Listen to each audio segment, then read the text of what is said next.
মাননীয় স্পিকার, আজকে আমি যে নোটিশটি দিয়েছি সেটা জ্বালানি তেলের মূল্য বৃদ্ধি সংক্রান্ত এবং জ্বালানি তেলের যে সংকট সে বিষয়টা নিয়ে। আপনি জেনে থাকবেন যে আমরা বৈশ্বিকভাবে একটা সংকটের মধ্যে আছি, একটা যুদ্ধ পরিস্থিতি চলছে।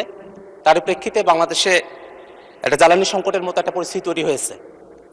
কিন্তু আমরা খবরাখবরে নানা ধরনের খবর দেখছি যে আমাদের যে তেল সংকট সেখানে কৃত্রিম কিছু বিষয়ও আছে। সেই বিষয়গুলোতে আসলে সরকারের পদক্ষেপ কি সেটা আমরা এখনো পর্যন্ত ভালো করে জানি না। আমরা একটা বিষয়ে গতকাল আলোচনা হয়েছে, যা এখানে আলোচনা হবে জ্বালানি সংকটের বিষয় নিয়ে। সেই সময়টাতে সরকারি দল বিরোধী দল আমরা পরস্পর আলোচনা করব, কিন্তু হঠাৎ করে যে এলপিজির দামও বাড়ায় দেওয়া হলো। আমাদের যারা রান্নাবান্নার কাজ করতেছেন, বিভিন্ন উৎপাদনের কাজগুলো করতেছেন, তারা কিন্তু এই সময়টাতে ভালো করে এই রান্নাবান্নার কাজগুলোতে তারা করতে পারবেন না যদি এইভাবে এলপিজির দামগুলো বাড়তে থাকে।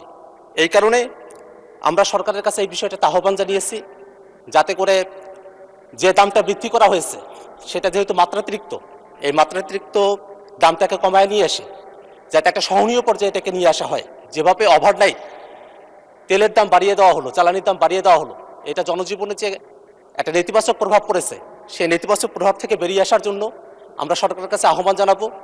আন্তর্জাতিক পর্যায়ে কথা বলে এবং দেশীয় যে সংকটগুলো আছে, মজুতদারি চলছে, বিভিন্ন জায়গায় সরকারের কিছু ফেলিওর আছে, সেই বিষয়গুলোকে অ্যাড্রেস করে যাতে করে এলপিজি সহ অন্যান্য যে জ্বালানিগুলো আছে সেগুলোর দাম একটা সহনীয় পর্যায়ে নিয়ে এসে জনজীবনে একটা স্বস্তি নিয়ে আসা যায়।